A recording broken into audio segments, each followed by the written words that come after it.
الحمد للہ وکفا والصلاة والسلام علی عباده الذین اصطفا خصوصا علی افضلهم وخاتم النبیین محمد الامین وعلی آلہ وصحبہ اجمعین اما بعد فاعوذ باللہ من الشیطان الرجیم بسم اللہ الرحمن الرحیم ان فی خلق السماوات والارض واختلاف اللیل والنہار والفلک التي تجری فی البحر بما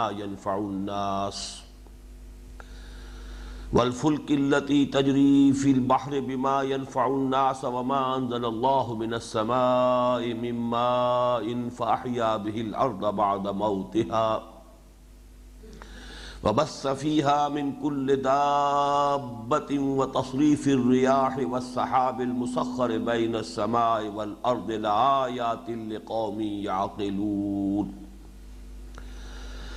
ومن الناس من يتخذ من دون الله أندادا يحبونهم كحب الله والذين آمنوا أشد حبا لله وَلَوْ يَرَى الَّذِينَ ظَلَمُوا إِذْ يَرَوْنَ الْعَذَابَ أَنَّ الْقُوَّةَ لِلَّهِ جَمِيعًا وَأَنَّ اللَّهَ شَدِيدُ الْعَذَابِ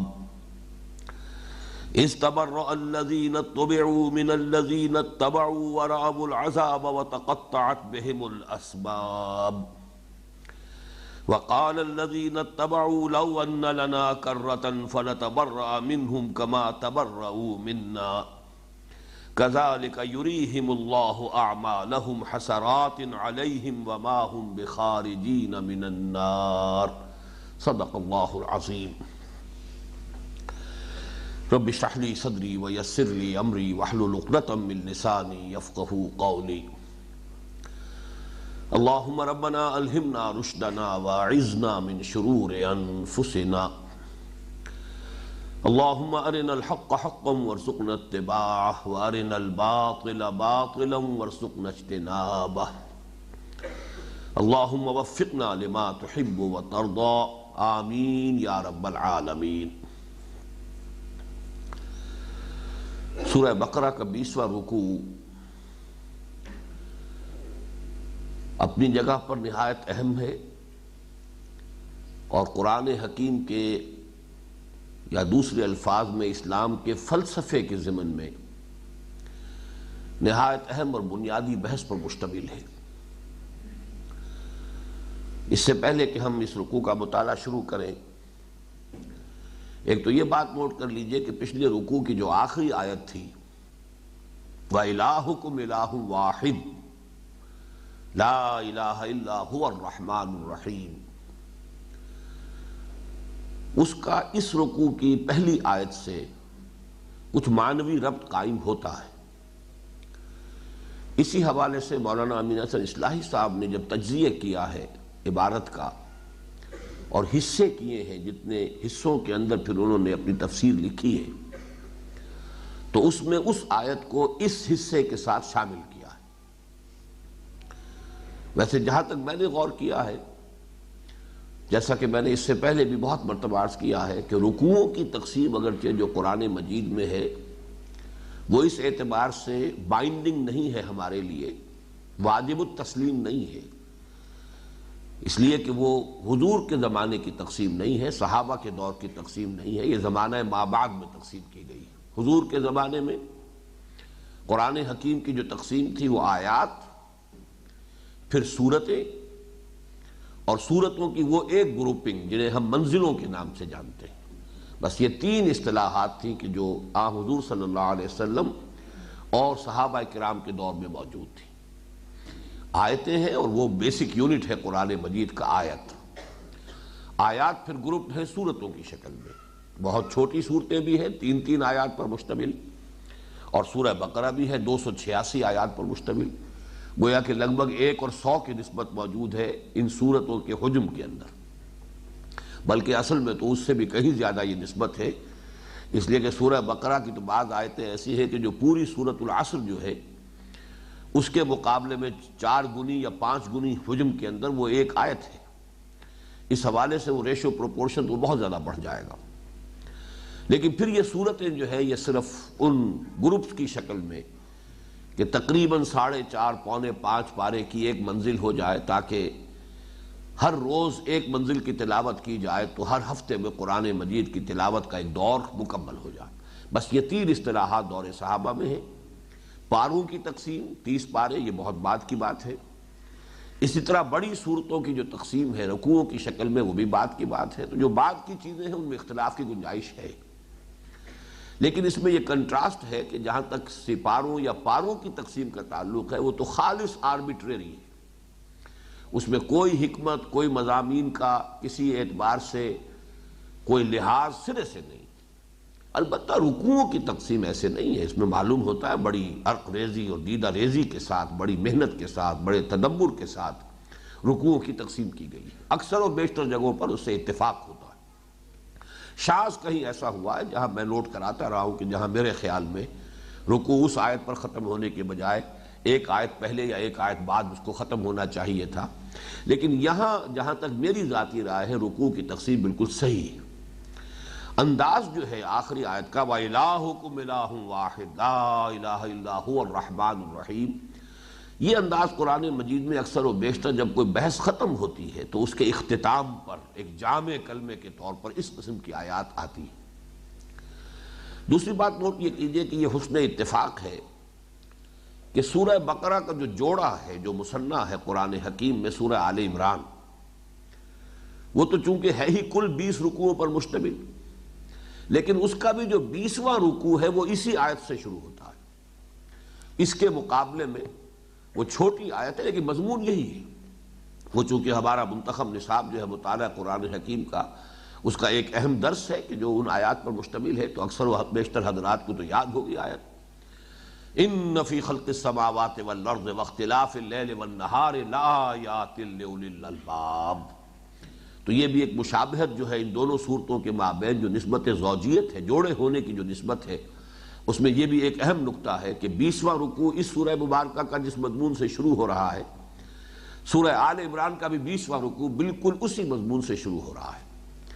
پھر وہاں بھی ایک عجیب بات ہے کہ 19واں رکوع جو ہے اس کے اختتام پر بالکل اسی طرح کی آیت ہے، وہاں فرمایا گیا وَلِلَّهِ مُلْكُ السَّمَاوَاتِ وَالْأَرْضِ وَاللَّهُ عَلَىٰ كُلِّ شَيْءٍ قَدِيرٌ۔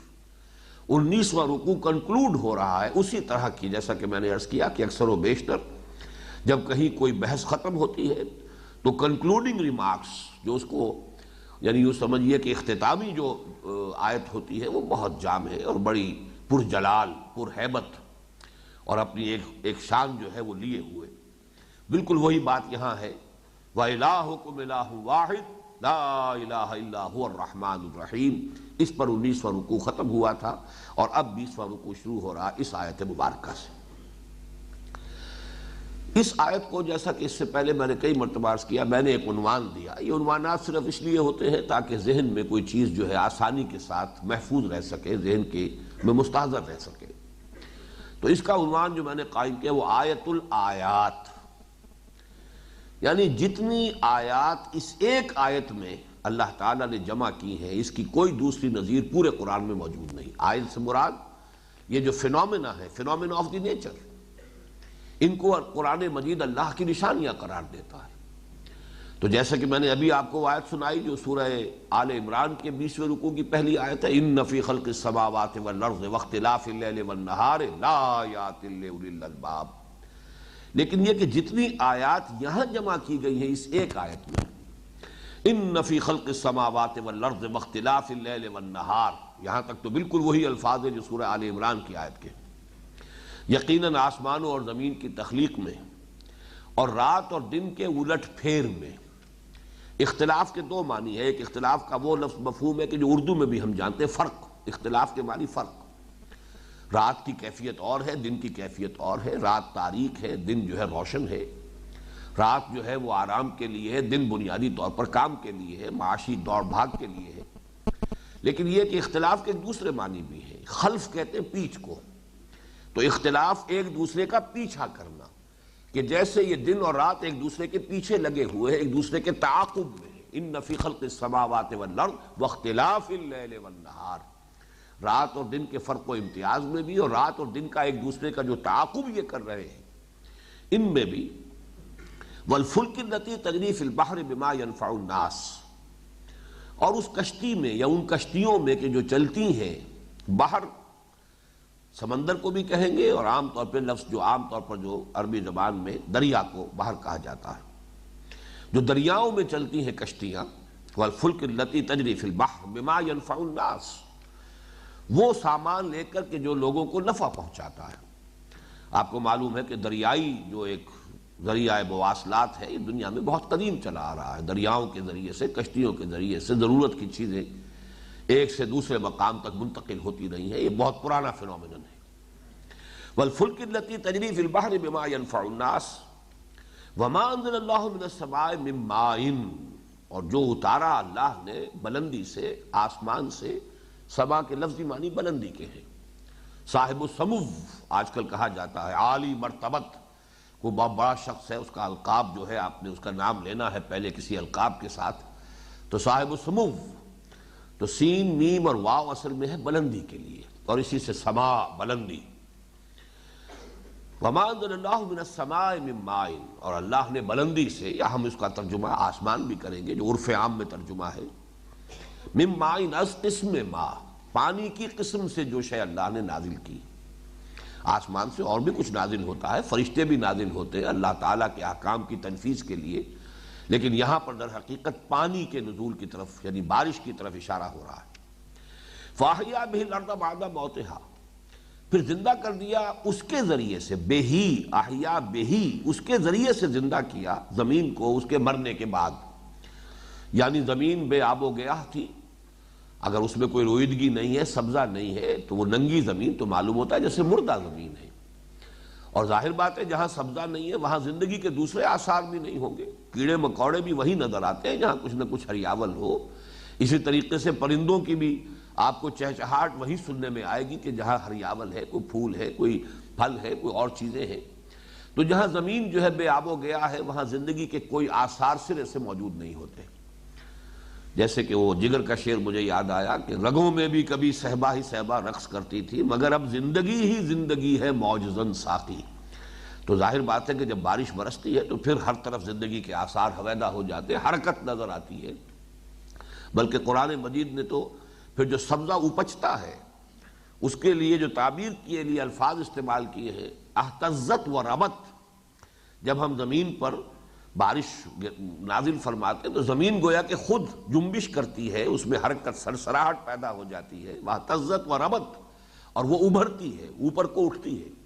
زمین کا جو سبزہ اس سے نکل کر اوپر کو اٹھ رہا ہے، گویا کہ زمین، الفاظ تعبیر کے بڑے خوبصورت الفاظ ہیں کہ گویا کہ زمین جو ہے اس کو ابھار حاصل ہو رہا ہے، وہ اوپر کو اٹھ رہی ہے۔ وَبَثَّ فِيهَا مِن كُلِّ دَابَّةٍ، اور اس زمین میں اللہ نے پھیلا دیے، بس یبسو پھیلا دینا، منتشر کر دینا، من کل دابہ، دبہ یدبو، جو چیزیں زمین پر چل رہی ہیں، چلنے والی، یعنی تمام حیوانات، جو بھی چیزیں اللہ نے پیدا کی ہیں جو زمین کے اندر، ان کو پھیلا دیا۔ وتصریف الریاح، اور ہواؤں کے چلنے میں، اور چلنے کی بجائے چلانے میں ہونا چاہیے، اس لیے کہ باب تفعیل ہے، یہ متعدی فعل ہے، چلنا جو ہے یہ تو فعل لازم ہوگا۔ ہواؤں کو جو چلانا ہے اللہ تعالیٰ چلا رہا ہے، اللہ تعالیٰ ہی کی حکمت ہے، اللہ ہی کا حکم ہے، اسی کے بنائے ہوئے قانون ہیں۔ وتصریف الریاح والسحاب المسخر، اور ان بادلوں میں کہ جو مسخر ہیں بین السماء والارض، آسمان اور زمین کے مابین، یعنی جو فضا میں معلق ہیں اور چل رہے ہیں، تیر رہے ہیں۔ اب یہ اتنے ہیں فینومینا آف دی نیچر جن کو اس ایک آیت میں جمع کیا گیا۔ جیسا کہ میں نے عرض کیا، میرے نزدیک قرآن مجید میں میرے علم کی حد تک کوئی اور آیت ایک آپ کو نہیں ملے گی، بلکہ آپ کو سورۃ النحل ہے خاص طور پر، جن میں یہ مضامین آئے ہیں بڑی کثرت کے ساتھ، سورۃ الروم ہے، معلوم ہوگا کہ ان میں سے ایک ایک چیز کی طرف وَمِنْ آیَاتِهِ وَمِنْ آیَاتِهِ وَمِنْ آیَاتِهِ، ایک ایک فینومینن کو لے کر اللہ تعالیٰ کی آیات کی حیثیت سے ان کی طرف توجہ دلائی گئی ہے۔ لَآیَاتٍ، لام یہ تاکید کے لیے ہے، یقیناً آیتیں ہیں، نشانیاں ہیں، لِقَوْمٍ یعقلون، ان لوگوں کے لیے کہ جو عقل سے کام لیتے ہیں، جو ہوش اور شعور کے حامل ہیں، ان کے لیے یہ نشانیاں ہیں۔ اب یہ مضمون اصل میں ہمارے منتخب نصاب کے ضمن میں اتنی وضاحت کے ساتھ بیان ہوتا ہے، اور پھر جو میں نے ایمان پر جو 5 لیکچرز دیے تھے، حقیقت ایمان، اس کے ضمن میں بھی یہ مضمون بڑی تفصیل کے ساتھ سامنے آ چکا ہے، لیکن پھر بہرحال چونکہ اب درس میں ہم اس مقام سے گزر رہے ہیں تو پھر نوٹ کر لیجئے۔ قرآن مجید کے فلسفے کا یہ بڑا اہم موضوع ہے کہ اللہ تعالیٰ کی معرفت اور محبت یہ فطرت انسانی میں موجود ہے۔ ہر انسان، ہر بچہ جو نسل آدم کا پیدا ہوتا ہے، جس کے بارے میں حدیث میں الفاظ آئے کل مولود یولد علی الفطرہ فابواہ یحودانہ او یمجسانہ او ینصرانہ، ہر بچہ فطرت اسلام لے کر آتا ہے، فطرت اسلام پر پیدا ہوتا ہے۔ اس سے مراد کیا ہے؟ اس کے قلب میں، اور صحیح تر لفظ ہوگا اس کی روح میں۔ عام طور پر اس چیز کے لیے قرآن مجید میں لفظ قلب آتا ہے، روح کا لفظ بہت کم استعمال ہوا ہے، انسان کی تخلیق کے ضمن میں آیا ہے بار بار۔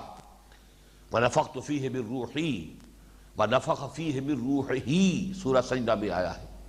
لیکن یہ کہ ویسے عام طور پر انسان کی جو بیسک فیکلٹیز ہیں ان کے ضمن میں روح کا لفظ کم آیا ہے، قلب کا لفظ آتا ہے بار بار۔ لیکن قلب اصل میں مسکن ہے اس روح کا۔ اس حوالے سے جو چیزیں بھی متعلق ہیں روح کے ساتھ، قرآن مجید میں ان کا تذکرہ قلب کے حوالے سے ہوتا ہے۔ اس قلب انسانی میں، یا صحیح تر الفاظ استعمال کیے روح انسانی میں، جو کہ حقیقت میں امر رب ہے، یسألونک عن الروح قل الروح من امر ربی، اس امر رب میں اللہ کی معرفت بھی موجود ہے پوٹینشلی، اور اللہ کی محبت بھی موجود ہے۔ لیکن یہ دونوں چیزیں ڈورمنٹ ہیں، انرٹ ہیں، ان ایکٹیو ہے، خوابیدہ صورت میں ہے۔ تو ایمان جسے ہم کہتے ہیں در حقیقت اسی انسان کی اس باطنی جو اس کے اندر موجود ہے، معرفت رب اور محبت خداوندی، ان کو ایکٹیویٹ کرنے کا نام ہے ایمان۔ یہ تحت شعور سے ابھر کر شعور کی سطح پر آ جائیں، یہ ہے ایمان۔ اور اس کے لیے جو 2 بنیادی اصطلاحات ہیں قرآن مجید کی، ایک لفظ آیت اور ایک لفظ ذکر یا تذکیر یا تذکرہ، یہ مختلف اس کے جو ہے اس کی شکلیں ہو جائیں گی۔ اس لیے کہ آیت کسے کہتے ہیں؟ نشانی۔ نشانی کا مفہوم کیا ہے؟ وہ شے کہ جسے دیکھتے ہی بغیر کسی ارادے کے خود بخود کوئی اور شے یاد آ جائے، وہ اس کی نشانی ہے۔ آپ کے دوست نے کبھی کوئی شے آپ کو دی تھی، کوئی قلم دیا تھا، کوئی اور رومال دیا تھا، وہ کہیں آپ کے ٹرنک کے اندر محفوظ رکھا رہا۔ اب بہت عرصہ ہو گیا اس دوست سے ملاقات نہیں ہوئی، لہذا وہ آپ کے وہ جو شعور کی سطح ہے اس سے وہ آنکھ اوجل پہاڑ اوجل وہ آپ کے ذہن سے دور ہو چکا ہے۔ اچانک کبھی آپ نے ٹرنک کھولا اور وہ قلم جو ہے وہ اس پر آپ کی نگاہ پڑی، دوست یاد آ گیا۔ اس میں آپ کی کسی کانشس ایفرٹ کو دخل نہیں ہے، نہ آپ نے چاہا نہ کوشش کی، بلکہ وہ تو نشانی دیکھتے ہی کچھ ہے یاد آ گئی۔ اس معنی میں یہ لفظ آیت جو ہے قرآن حکیم کا بہت بنیادی لفظ ہے کہ کائنات کی ہر شے اللہ کی نشانی ہے۔ وَفِي كُلِّ شَيْءٍ لَهُ آیَةٌ تَدُلُّ عَلَىٰ أَنَّهُ وَاحِدٌ، ہر شے میں اس کے لیے ایک نشانی موجود ہے۔ در حقیقت ہر شے اپنے وجود سے مظہر ہے اللہ تعالیٰ کی صفات کمال کی، جیسے کہ تصویر جو ہے وہ مصور کے کمال فن کا منہ بولتا ثبوت ہے، اس کی نشانی ہے۔ اسی طریقے سے کائنات کی ہر شے اللہ تعالیٰ کی خلاقی، اس کی صناعی، اس کے علم کامل، اس کی قدرت کاملہ، اس کی حکمت کاملہ، اس کے ثبوت ہے، اس کی نشانیاں ہیں۔ ان کو دیکھو، اللہ کو یاد کرو۔ برگ درختان سبز در نظر ہوشیار، ہر ورق دفتر اصل معرفت کردگار، ایک ایک پتا جو ہے اللہ تعالیٰ کی معرفت کا دفتر ہے، اس کو دیکھو گے اور کوئی تمہیں یاد آ جائے۔ یہ یاد آ جانا جو ہے اسی کا نام تذکر ہے۔ افلا یتذکرون، کیا یہ تذکر نہیں کرتے؟ تذکیر ہوگا یاد دلانا۔ اے نبی اس قرآن کے ذریعے سے تذکیر کیجئے، فذکر بالقرآن من یخاف وعید، تذکیر کیجئے۔ تذکیر کے لیے صحیح لفظ ہوگا ریمائنڈنگ۔ تو معلوم ہوا کہ پہلے کوئی چیز ہے تو جسے ریمائنڈ کیا جا رہا ہے، ریمائنڈ کیا جا رہا ہے، ریممبر، ریمائنڈ۔ اس کا مطلب یہ ہے کہ کوئی نئی شے نہیں بتائی جا رہی، کوئی نیا علم نہیں دیا جا رہا، کوئی نئی بات نہیں سکھائی جا رہی، بلکہ در حقیقت کوئی پہلی بات ہے جو کہیں آپ کے حافظے میں نیچے اتر گئی ہے، شعور کی سطح سے ذرا نیچے چلی گئی ہے، اسے وہیں سے کھینچ کر اوپر لانا ہے۔ جیسے کہ آپ ڈول جو ہے اس کنویں میں ڈال کر نیچے سے پانی کھینچتے ہیں، پانی تو وہاں ہے، ڈول نے صرف اس پانی کو وہاں سے کھینچ لیا ہے۔ اس اعتبار سے کائنات میں اور تمہارے اپنے اندر وفی انفسکم افلا تبصرون، تو دو طرح کی یہ آیات جو ہے کہ ایک آیات آفاقی ہے، اس کائنات کے اندر سورج ہے، چاند ہے، دن رات کا الٹ پھیر ہے، آسمان اور زمین کی تخلیق ہے، پھر یہ جو سارے فینومینن ہے جو نظر آ رہے ہیں، فینومینا ہے آف دی نیچر، ان میں سے ہر ایک اللہ کی ایک نشانی ہے۔ اور اس سے در حقیقت وہ ڈورمنٹ کانشسنس جو ہے اندر وہ ایکٹیویٹ ہوتی ہے، ابھرتی ہے، اندر ہی سے انسان کے اپنے باطن میں سے اوپر ابھر کر اور وہ شعور کی سطح پر آتی ہے۔ یہ ہے تذکر، افلا یتذکرون لعلکم تتذکرون۔ تو گویا کہ آیات آفاقی، آیات انفسی، اور تیسری آیت اس میں شامل کیجئے آیات قرآنی۔ اسی لیے قرآن مجید کی بیسک یونٹ کے لیے اصطلاح آیت ہے، سینٹنس نہیں ہے، ورس نہیں ہے، جملہ نہیں ہے، کچھ نہیں ہے، کوئی لفظ اس کے لیے ہے ہی نہیں۔ بعض تو مرکبات ناقصہ ہیں، والعصر آیت ہو گئی، اور مرکبات ناقصہ تو پھر بھی چلیے مرکب ہے اور وہ کلمہ ہے، لیکن یہ کہ محمل بھی ہم کہہ سکتے ہیں بعض اعتبارات سے کہ وہ چیزیں حروف مقطعات جب اس کے معنی ہمیں نہیں معلوم تو ہمارے لیے تو محمل ہے، اللہ کے علم میں اس کا کوئی مفہوم ہے اور رسول کے علم میں کچھ ہوگا، لیکن یہ کہ حروف مقطعات الف لام میم، اور یہ آیت ہے۔ اس حوالے سے قرآن مجید کی بیسک یونٹ آیت، وہ بھی در حقیقت ان تینوں آیتوں کے ذریعے سے کہ اصل میں تو آیات یہ ہیں جو کائنات میں موجود ہیں، ان فی خلق السماوات والارض واختلاف اللیل والنہار والفلک التی تجری فی البحر بما ينفع الناس وما انزل اللہ من السماء من ماء فاحیا به الارض بعد موتها وبث فیہا من کل دابۃ وتصریف الرياح والسحاب المسخر بین السماء والارض لآیات لقوم یعقلون۔ اصل آیات یہ ہے، لیکن چونکہ ذہول ہو جاتا ہے، انسان کسی شے کو مسلسل دیکھتا رہے تو پھر اس کی طرف توجہ نہیں ہوتی، دیکھتا ہوا گزر جاتا ہے، رجسٹر نہیں ہوتی وہ شے آپ کے ذہن میں کہ میں نے کوئی شے دیکھی ہے، اس لیے کہ اس کو روز دیکھتے چلے آ رہے ہیں۔ وہ تو کوئی نئی شے ہوگی تب آپ کی توجہ ادھر منعطف ہوگی۔ آیات قرآنیہ کا صرف یہ کام ہے کہ آیات آفاقی کی طرف آپ کو متوجہ کر دیتی۔ افلا ينظرون الى الابل كيف خلقت والى السماء كيف رفعت والى الجبال كيف نصبت والى الارض كيف سطحت فذكر انما انت مذكر لست عليهم بمسيطر۔ اے نبی یاد دلانے کی کوشش کیجئے، یاد دہانی کیجئے، آپ سوائے یاد دہانی کرانے کے اور کوئی آپ کا کام نہیں، آپ کو کوئی اور اختیاری حاصل نہیں، آپ ان پر داروغہ نہیں ہے، آپ ان کے ذمہ دار نہیں ہیں، آپ ان کے ٹھیکیدار نہیں ہیں، آپ کو ان کے اوپر کوئی اختیار اور قدرت اور جبر حاصل نہیں ہے۔ انک لا تہدی من احببت ولکن اللہ یہدی۔ جو ہے اگر پردے اتنے گہرے پڑ گئے ہیں تعصب کے اور ہٹ درمی کے تو وہ نہیں مانے گا تو نہیں مانے گا، آپ زبردستی کسی سے منوا نہیں سکتے۔ بہرحال یہ ہے اصل میں جو قرآن کا بیسک فلسفہ ہے، روح انسانی میں اللہ تعالیٰ کی معرفت، اللہ تعالیٰ کی محبت دونوں موجود۔ میں خاص طور پر یہاں لفظ محبت کا اس لیے استعمال کر رہا ہوں، یعنی اس کے اوپر اضافہ کر کے معرفت کے ساتھ، کہ اگلی آیت اصل میں بنیادی طور پر اسی پر گفتگو کر رہی ہے۔ تو اللہ کی معرفت اور اللہ کی محبت دونوں روح انسانی میں موجود ہیں، یہ وہیں کی شے ہے، وہیں سے آئی ہے، اور یہ چیزیں اس میں ہیں لیکن ڈورمنٹ ہیں، ان کو صرف ایکٹیویٹ کرنے کے لیے وہی قرآنی نازل ہوئی ہے، اور وہی قرآنی کی آیات ادھر توجہ دلاتی ہیں، تذکیر کراتی ہیں، یاد دہانی کراتی ہیں۔ فذکر بالقرآن من یخاف وعید لآیات لقوم یعقلون۔ اب یہاں ذرا نوٹ کیجئے کہ یہاں مراد یعقلون سے کیا ہے۔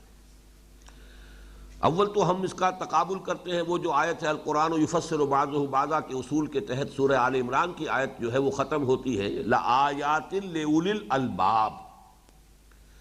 اولی الالباب کا ترجمہ بھی ہم کر دیتے ہیں جب صرف یہ کہ ترجمانی مقصود ہے، اس کی گہرائی میں جانا اس وقت جو ہے وہ ہر اپنی جگہ پر ہر درس کا ایک سکوپ ہے، کہاں آپ کو کون سی چیز زیادہ وضاحت سے بیان کرنی ہے، اصل موضوع کیا ہے۔ وہاں چونکہ جو سنتھسس ہے ایمان کا کہ توحید یا ایمان باللہ سے آگے ایمان بالمعاد، ایمان بالآخرہ کے مابین منطقی اور عقلی ربط کیا ہے، یہ اصل میں اس جو مقام پر جو اصل بحث ہے وہ اس سے متعلق ہے۔ لہذا زیادہ تفصیل میں ہم وہاں نہیں جاتے کہ وہاں کہتے ہیں ہوش مند لوگ، باشعور لوگ، اولو الالباب، لب والے لوگ۔ الباب جمع ہے لب کی، لب کسے کہتے ہیں؟ کسی شے کا لب لباب، یہ ہماری اردو میں بھی لفظ مستعمل ہے، لب لباب، یہ پوری بحث کا خلاصہ یہ بہت لمبی بحث ہوئی ہے، بہت لمبی گفتگو ہوئی ہے، لب لباب یہ انسان کا لب کیا ہے؟ انسان جیسا کہ اب ہم اچھی طریقے سے پڑھ چکے ہیں، اب یہ مضامین بار بار سامنے آ چکے ہیں، انسان کی اصل حقیقت کیا ہے؟ وہ اس کی روح ہے، وہ اس کا یہ حیوانی وجود نہیں ہے۔ حیوانی وجود تو در حقیقت ایک مرکب ہے جس کے اوپر راکب کی حیثیت جو ہے در حقیقت اس روح انسانی کی ہے، یہ روح ربانی کی ہے۔ اس حوالے سے لب جو ہے انسان کا وہ اس کی وہ روح ہے۔ انسان اس کی وجہ سے بنا ہے، انسان اپنے جسم حیوانی کی وجہ سے یہ مسجود ملائک نہیں بنا ہے، اشرف المخلوقات نہیں بنا ہے۔ اسی لیے دو آیتیں جو ہیں سورہ صاد اور سورہ حجر، اس میں جو الفاظ آئے ہیں بہت ہی کلیئر، فَإِذَا سَوَّيْتُهُ وَنَفَخْتُ فِيهِ مِن رُوحِي فَقَعُوا لَهُ سَاجِدِينَ، جب میں اس کا تسویہ کر لوں، اس کی نوک پلک سنوار دوں آدم کی، اس کی تخلیق بھی مکمل ہو جائے، تسویہ بھی ہو جائے، اور پھر میں اس میں اپنی روح میں سے پھونک دوں، تب گر پڑنا اس کے سامنے سجدے میں۔ اب یہ جو فا یہاں آیا ہے فَقَعُوا لَهُ سَاجِدِينَ، اس سے معلوم ہوا کہ حیوان انسان مسجود ملائک نہیں ہے، بلکہ در حقیقت وہ روح ربانی کے پھونکے جانے کے بعد پھر وہ مسجود ملائک بنا ہے۔ تو اصل انسان تو وہ روح ربانی ہے جو اس میں پھونکی گئی۔ اس حوالے سے اب دیکھیے، میں نے یہ چونکہ ابھی حال ہی میں ہماری ایک 4 روزہ تربیت گاہ ہوئی ہے، مسائل حکمت، قرآن مجید کی روح سے انسانی علم 2 ہے، اور انسانی وجود یہ بھی مرکب وجود ہے، 2 وجودوں پر مشتمل ہے ہمارا وجود، وجود حیوانی، وجود روحانی۔ ان دونوں کی انڈیپینڈنٹ عقلیں ہیں، ایک عقل حیوانی ہے جس کا تعلق ہمارے اس برین سے ہے، حیوانات کے اندر بھی وہ عقل موجود ہے۔ میں نے تو بارہا آپ کو اپنے ایک تجربے کی، چھوٹا سا تجربہ تھا جس کی مثال کے طور پر اسی کو میں دہراتا رہتا ہوں، کہ ایک چھوٹا سا کیڑا وہ ایک طرف کو جا رہا تھا، میں نے اس کے آگے ایک تنکا رکھ دیا، اس نے جب اس کو محسوس کیا اس نے اپنا رخ بدل لیا، میں نے پھر تنکا پھر اس کے آگے ٹکا دیا، اس نے پھر رخ بدل لیا اپنا، تیسری مرتبہ پھر میں نے تنکا اس کے سامنے رکھ دیا، اس نے پھر رخ بدلا، چوتھی مرتبہ جب رکھا وہ اب اس تنکے کے اوپر سے گزرا۔ اب اس کا انالیسس کیجئے، اس میں پرسیپشن بھی ہے، تھنکنگ بھی ہے، پھر ڈیسیجن میکنگ بھی ہے۔ اس نے محسوس کیا میرے راستے میں رکاوٹ ہے، لہذا مجھے اپنا رخ بدلنا چاہیے، مجھے اسے ایوائڈ کرنا ہے، اس نے رخ بدل لیا۔ دوسری مرتبہ پھر اس نے وہی کیا، ایوائڈ کیا، تیسری مرتبہ پھر ایوائڈ کیا، چوتھی مرتبہ آخر اس نے تنگ آمد بجنگ آمد اس نے فیصلہ کیا ہے کہ یہ رکاوٹ میرا پیچھا نہیں چھوڑ رہی ہے، I have to overcome it. یہ سارا معاملہ آپ غور کیجئے، اور تعقل ہمارے اندر اور کون سا تعقل ہے؟ حیوانی تعقل تو اسی کا نام ہے، اس کو آپ 1000 سے ضرب دے لیں، کروڑ سے ضرب دے لیں، نوعیت تو نہیں بدلے گی، وہ معاملہ کوانٹیٹیو ہوگا، کوالیٹیٹیو نہیں ہوگا۔ تو عقل انسانی جس کا ہم کہتے ہیں، اس میں جو عقل حیوانی ہے وہ اصل میں اسی عقل کی ہائر ایوالوڈ فارم ہے۔ لیکن اگر یہی کچھ ہوتی تو واقعہ یہ ہے کہ پھر انسان بس ایک زیادہ ترقی یافتہ اور زیادہ ارتقاء یافتہ حیوان ہوتا۔ اصل عقل قرآن جو لفظ استعمال کرتا ہے، عجیب بات یہ ہے کہ لفظ عقل قرآن میں آیا ہی نہیں، یہ ذرا نوٹ کیجئے، عقل بطور اسم ایک فیکلٹی کی حیثیت سے کہیں قرآن میں نہیں، ایک پروسیس کے طور پر تو یاقلون تاقلون یہ تو ہے، لیکن یہ تو ایک ورب کی شکل میں ہے، یاقلون ہو تاقلون ہو۔ عقل کو ایک فیکلٹی کی حیثیت سے، یا جسے آپ لطائف کہیں ایک لطیفے کی حیثیت سے بیان نہیں کیا گیا۔ اور یہ کہ قرآن مجید میں صراحت کے ساتھ جس عقل کا، جس پروسیس، ریشنلائزیشن کہہ لیں، تعقل کہہ لیں، انفر کرنے کا معاملہ ہے، اس کو قلب سے وابستہ کیا گیا۔ لہم قلوب لا یعقلون بہا لا یفقہون بہا لا یعقلون بہا فتکون لہم قلوب یعقلون بہا، یہ سورہ حج کے اندر آیا۔ تو قلب کے ساتھ ایک تعقل ہے، ایک تعقل وہ ہے جسے ہم جانتے ہیں، وہ حیوانی تعقل ہے، وہ کتے میں بھی ہے، اس نے بھی دیکھا ہے گاڑی آ رہی ہے اور وہ ایوائڈ کرتا ہے، راستہ بدل دیتا ہے، بلی میں بھی ہے، ہر جانور کے اندر، ہر حیوان کے اندر وہ موجود ہے، وہ اپنی پریزرویشن آف دی سیلف کے لیے، وہ اپنے تحفظ کے لیے وہ اپنے اس عقل کو مروے کار لاتا ہے، ہر حیوان لاتا ہے۔ لیکن اصل جو انسانی عقل ہے وہ اس قلب کے ساتھ وابستہ ہے۔ تو جنہوں نے یوں سمجھیے کہ وہ جو ایک شعر ہے بڑا پیارا کہ مجھے یہ ڈر ہے دل زندہ تو نہ مر جائے کہ زندگانی عبارت ہے تیرے جینے سے، یہ عقل جو ہے یہ تو ابو جہل کی بھی بہت ایکٹیو تھی، ورلڈلی وائز ہونے میں اس کی کوئی شک نہیں تھا۔ ابو لہب جو ہے ورلڈلی وائز ہونے کے اعتبار سے تو بہت بلند تھا، وہ تو خیر ابو جہل سے بھی آگے کی شے تھا، دنیا میں کامیابی کے جتنے بھی گر ہوتے ہیں اور جتنے ہتھ کنڈے ہیں ان سب میں بڑا ماہر تھا۔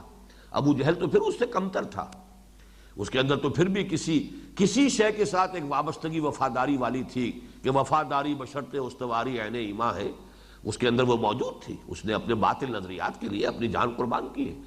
لیکن یہ کہ وہ ورلڈلی وائز ابو لہب تو ایسا تھا، وہ مرسنری اس نے بھیج دیا تھا غزوہ بدر میں، خود نہیں گیا، وہ اپنی جگہ پر کرائے کا سپاہی بھیجا، خود نہیں گیا، اس لیے کہ بہرحال اپنے آپ کو بچانا جو ہے وہ سیفٹی فرسٹ جو ورلڈلی وزڈم کا تقاضا ہے، اپنا تحفظ جو ہے وہ ہر شے پر مقدم رہنا چاہیے، وہ اس میں بہت آگے تھا ابو جہل سے۔ تو وہ عقل حیوانی اور شے ہے۔ یہاں جس عقل کا تذکرہ ہو رہا ہے وہ ہے وہ قلب سے تعلق جس کا ہے، لہم قلوب لا یفقہون بہا وَلَهُمْ آذَانٌ لَا يَسْمَعُونَ بِهَا وَلَهُمْ أَعْیُنٌ لَا يُبْصِرُونَ بِهَا أُولَٰئِکَ کَالْأَنْعَامِ بَلْ هُمْ أَضَلُّ۔ جو لوگ کہ اپنی ان فیکلٹیز کو بروئے کار نہیں لاتے وہ تو حیوانوں کے مانند ان سے بھی گئے گزرے۔ بہرحال اس کو ذہن میں رکھیے۔ ویسے یہ کہ جہاں تک عقل حیوانی کا تعلق ہے اس کو بھی آپ اس کی نفی نہ کیجئے، اس لیے کہ ظاہر بات ہے حیوانات میں بھی عقل انسانی جو ہے ظاہر بات ہے کہ وہ ہائیسٹ، اگر وہ نظریہ ارتقاء صحیح ہے، اگر وہ ارتقاء کا وہ جو بھی پروسیس بیان کیا ڈارون نے یا کسی اور نے بیان کیا ہے اس کو آپ نظر انداز کیجئے، لیکن یہ تو ہے higher lower animals, higher animals اور اس سے اوپر کے ہائر اینیملز، لیکن سب سے اوپر تو انسان کھڑا ہے۔ تو عقل جو ہے حیوانی وہ بھی ہائیسٹ ایوالوڈ فارم میں تو انسان کے اندر ہے۔ یہی وجہ ہے کہ اس عقل کا بھی ظاہر بات ہے کہ رابطہ تو پھر ہے وہیں سے، اللہ ہی کی تخلیق ہے، یہ جو حیوانی ہمارا وجود ہے یہ بھی اللہ کا بنایا ہوا، یہ بھی اللہ کی نشانیوں میں سے ہے۔ وَفِي أَنفُسِكُمْ أَفَلَا تُبْصِرُونَ۔ تو یہ عقل بھی بالکل بیکار شے نہیں ہے، یہ عقل جو ہے اس کے بارے میں بھی کہا اور ٹھیک کہا ہے کہ عقل گو آستاں سے دور نہیں، اس کے بھی آخر ایک اس کی بھی رسائی ہے کہیں تک، تو اس کی قسمت میں پر حضور نہیں، اگرچہ منزل تک پہنچا نہیں سکتی یہ عقل، لیکن خود یہ کہ بہرحال چراغ راہ تو ہے، چراغ راہ ہے منزل نہیں ہے، گزر جا عقل سے آگے کہ یہ نور، چراغ راہ ہے منزل نہیں، لیکن چراغ راہ تو ہے۔ اس حوالے سے وہ عقل بھی انسان کو پہنچاتی ہے، لیکن یہ کہ منزل تک پہنچا دینے والی عقل جو ہے وہ در حقیقت وہ عقل انسانی، وہ عقل روحانی جس کا تعلق قلب کے ساتھ ہے۔ تو ان فی خلق السماوات والارض واختلاف اللیل والنہار والفلک التي تجری فی البحر بما ينفع الناس وما انزل اللہ من السماء من ماء فاحیا به الارض بعد موتها وبث فيها من كل دابة وتصریف الریاح والسحاب المسخر بین السماء والارض لآیات لقوم یعقلون۔ اب اس کا جو نتیجہ نکلنا چاہیے یہ ذرا فرق نوٹ کر لیجئے۔ میں بتا چکا ہوں کہ سورہ آل عمران وہ ہمارا منتخب نصاب کا درس ہے، وہاں جو ہے فوراً بات شروع ہو جاتی ہے ایمان باللہ سے معاد کی طرف۔ الذین یذکرون اللہ قیاما وقعودا وعلی جنوبہم ویتفکرون فی خلق السماوات والارض ربنا ما خلقت ھذا باطلا سبحانک فقنا عذاب النار۔ یہ فرق ہے سورہ بقرہ کی آیت اور سورہ آل عمران کی آیت۔ یہاں اصل میں اس کے بعد توحید کا جو تقاضا عملی ہے اب وہ بیان ہو رہا ہے، اور یہ پھر میں عرض کروں گا کہ فلسفہ قرآن کے اعتبار سے بہت اہم مقام ہے یہ، اور یہ بھی ہمارے منتخب نصاب میں ایک دوسرے عنوان سے یہ بحث آ چکی ہے۔ سورہ حج کے آخری رکوع میں ضعف الطالب والمطلوب وہ پورا فلسفہ وہاں تفصیل سے بیان ہوتا ہے، آج اس کا بھی میں اجمالی اعادہ کروں گا۔ پہلے ترجمہ کر لیجئے۔ وَمِنَ النَّاسِ لوگوں میں کچھ ایسے بھی ہیں مَن يَتَّخِذُ مِن دُونِ اللَّهِ أَندَادًا، جو اللہ کے سوا کچھ مد مقابل جو ہے انہیں اختیار کر لیتے۔ اتخاذ اخذہ سے، اخذہ یاخذ پکڑنا، اور باب افتعال میں مضبوطی سے پکڑ لینا، جو ان کو اختیار کر لیتے ہیں۔ اندادن مد مقابل، یہ لفظ آیا ہے سورہ بقرہ کے 30 رکوع میں بھی، نوٹ کر لیجئے گا، اور وہ دو آیتیں جو ہیں وہ ان دو آیتوں کے ساتھ ان کی بڑی گہری مناسبت ہے۔ یا ایھا الناس اعبدوا ربکم الذی خلقکم والذین من قبلکم لعلکم تتقون الذی جعل لکم الارض فراشا والسماء بناء وانزل من السماء ماء فاخرج به من الثمرات رزقا لکم فلا تجعلوا للہ اندادا وانتم تعلمون۔ اللہ کے مد مقابل نہ کوئی بنا لو۔ وہ مد مقابل بنانے کا مطلب کیا وہ وہاں بیان نہیں ہوا جو یہاں ہو رہا ہے، وہ یہ ہے کہ وَمِنَ النَّاسِ مَن يَتَّخِذُ مِن دُونِ اللَّهِ أَندَادًا يُحِبُّونَهُمْ كَحُبِّ اللَّهِ، ان سے محبت کرنے لگتے ہیں اللہ جیسی محبت، جیسی محبت اللہ کے ساتھ ہونی چاہیے ویسی محبت ان سے کرنے لگتے ہیں۔ یہ ہے ان کو اللہ کا مد مقابل ٹھہرا لینا، اللہ کا مد مقابل بنا لینا، اللہ کے مد مقابل کی حیثیت سے انہیں اختیار کر لینا۔ وَمِنَ النَّاسِ، اب اس کا فلسفہ کیا ہے؟ پہلی بات جو بالکل واضح ہو گئی کہ اللہ کی معرفت کا منطقی نتیجہ کیا ہے؟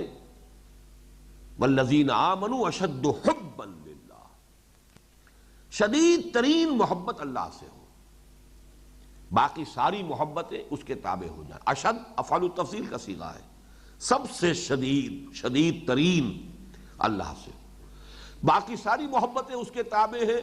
تو یہ ہے توحید عملی، لا محبوب الا اللہ، لا مقصود الا اللہ، لا مطلوب الا اللہ۔ یہ وہاں سورہ حج میں آیا، ضعف الطالب والمطلوب، اللہ کے سوا کسی اور کو مطلوب بنا لیا تو وہ جس کو مطلوب بنایا ہے وہ بھی حقیر شے ہے، اور جو طالب بن گیا حقیر شے کا وہ خود بھی گویا کہ بہت حقیر ہو گیا۔ بلندی کے اوپر چڑھنا ہے تو کمند جو ہے وہ اونچائی تک پھینکنی ہوگی، تب کہیں اوپر چڑھیں گے۔ تو مقصود، تمہارا مقصود منزل ما کبریاست، مطلوب اور مقصود اللہ کی ذات سے کم تر کوئی شے نہیں ہونی چاہیے۔ Never settle for anything less, تم اللہ کے شاہکار ہو اس کی تخلیق کا، خلاقی کا۔ خلقتہ بیدی، میں نے دونوں ہاتھوں سے بنایا اس کو۔ وہ کہ جو مسجود ملائک ہے، تمام انسانوں کا مسجود، اور وہ ان چھوٹی چھوٹی چیزوں کو مطلوب بنا لے۔ منزل ما کبریاست، سوائے اللہ کے کوئی شے مطلوب کے درجے میں نہ ہے۔ حق ادا کرو، حق اپنے جسم کا بھی ادا کرو، حق اپنے نفس کا بھی ادا کرو۔ ان لنفسک علیک حقا وان لزوجک علیک حقا، اولاد کے حقوق ادا کرو، وطن کا حق ادا کرو، ہر شے کا حق ادا کرو، لیکن مطلوب کے درجے میں اللہ کے سوا کوئی نہیں۔ جو بھی مطلوب کے درجے میں آ گیا وہی تمہارا معبود ہے۔ در حقیقت یہ ہے توحید کا وہ تقاضا جو اس مقام پر آ رہا ہے۔ لب لباب اس توحید کا کیا ہے کہ مطلوب و مقصود اور محبوب حقیقی، باقی ساری محبتیں اس کے تابع ہو۔ اولاد سے محبت کرو اللہ کی محبت سے نیچے نیچے، بیوی سے محبت کرے شوہر، اور شوہر سے محبت کرے بیوی، اللہ کی محبت سے نیچے نیچے۔ تمہارے پیر ہے، مرشد ہے، کوئی معلم ہے، استاد ہے، کرو محبت، ادب کرو، تعظیم کرو، محبت اللہ کی محبت سے نیچے نیچے۔ وطن سے محبت کرو، گھر سے محبت کرو، لیکن اللہ کی محبت سے نیچے نیچے۔ اگر تم ساری محبتیں اللہ کی محبت کے نیچے ہیں تو توحید ہے، اور کوئی ایک محبت بھی تمہارے دل کے سنگھاسن پر اللہ کی محبت کے برابر آ کر براجمان ہو گئی تو یہی شرک ہے۔ اور شرک کون سا ہوگا؟ چاہے وہ مال کی محبت ہو، تعس عبد الدینار و عبد الدرہم، ہلاک ہو جائے، برباد ہو جائے درہم و دینار کا بندہ، جس کے دل میں محبت مال کی اللہ کی محبت سے بڑھ گئی، وہ در حقیقت مال کا پجاری ہے، مال کا بندہ ہے۔ نام عبد الرحمن رکھ لیا ہے تو کیا ہے؟ حقیقت میں عبد الدینار ہے۔ تعس عبد الدینار و عبد الدرہم، ہلاک ہو گیا، برباد ہو گیا، یا ہلاک ہو جائے، برباد ہو جائے درہم و دینار کا بندہ۔ یہ ہے اصل۔ اسی کو امام ابن تیمیہ رحمۃ اللہ علیہ نے کہا توحید فی الطلب، ایک توحید فی العقیدہ ہے، عقیدے میں توحید۔ اللہ جیسا کوئی نہیں ہے، اللہ کی صفات میں کوئی اس کا ہمسر نہیں، کوئی اس کا ضد نہیں، کوئی ند نہیں، کوئی مثل نہیں، مثال نہیں، مثیل نہیں، آپ اس کی ذات میں، صفات میں، یہ توحید فی العقیدہ ہے۔ ایک توحید فی الطلب، توحید فی الطلب یہ ہے کہ مطلوب صرف اللہ کی رضا رہ جائے۔ تمہاری زندگی جو ہے یزداں بکمن داور ہے، ہمت مردانہ، اس سے کم تر کسی شے کو اپنا مطلوب و مقصود جو ہے قرار نہ دو۔ اگر یہ کیا تو بس یہی گمراہی ہے۔ وَمِنَ النَّاسِ مَن يَتَّخِذُ مِن دُونِ اللَّهِ أَندَادًا يُحِبُّونَهُمْ كَحُبِّ اللَّهِ۔ اس فلسفے کو جیسا کہ میں سورہ حج کی ان آیات کے حوالے سے بیان کرتا ہوں اکثر مواقع پر، اس کو باقاعدہ ایک فلسفے کی شکل میں مدون کیا ہے ہمارے اس دور میں ڈاکٹر رفیع الدین مرحوم مغفور نے۔ اگرچہ ان کا کہنا یہ ہے کہ یہ اصل میں ڈاکٹر اقبال کا، علامہ اقبال کا فلسفہ خودی ہے، وہ چونکہ شاعری میں بیان ہوا ہے اکثر و بیشتر، لہذا اس کو ایک فلسفے کی حیثیت سے مرتب اور مدون شکل میں اقبال کے کلام میں آپ تلاش نہیں کر سکتے۔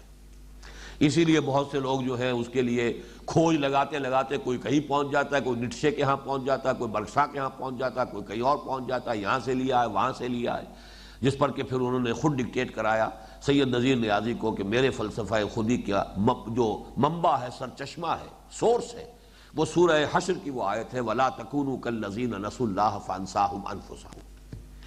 نہ نٹشے سے ہے، نہ بلسا سے ہے، نہ فلاں سے ہے، نہ فلاں سے ہے، میرے پاس جو کچھ ہے وہ تو قرآن کی اس آیت سے ہے۔ لیکن ڈاکٹر رفیع الدین صاحب نے اسے باقاعدہ، میں اسے چند جملوں میں آپ کے سامنے رکھ رہا ہوں، ڈاکٹر رفیع الدین نے اصل میں جتنے اس دور کے بڑے بڑے ماہرین نفسیات تھے، چاہے وہ فرائیڈ ہو، ایڈلر ہو، یونگ ہو، مختلف جتنے بھی میکڈوگل ہو، ان سب کے نظریات کی بڑی عالمانہ جو ہے اس کا کرٹیسزم کیا ہے اور ثابت کیا ہے کہ انسان کی شخصیت کی ٹوٹل توجیہ ان میں سے کسی کے نظریے سے نہیں ہوتی۔ انسانی شخصیت ہے کیا، اس کے محرکات عمل کیا ہے، وہ اس نتیجے پر پہنچاتے انسان کو دلیل کے ساتھ، استدلال کے ساتھ۔ یہ کوئی یعنی واعظانہ انداز نہیں ہے، بڑا فلسفیانہ انداز ہے کہ انسان کا جو بیسک انسٹنکٹ ہے، ہیومن انسٹنکٹ، یہ تو سب اینیمل انسٹنکٹس ہے، اس کے پریزرویشن آف دی سیلف ہے، پریزرویشن آف دی اسپیشیز ہے، ہرڈ انسٹنکٹ ہے، دی ارج ٹو ڈومینیٹ ہے، مختلف جو ہے ارجز ہے، حیوانات میں بھی ہے، سب میں نظر آ جائے گی۔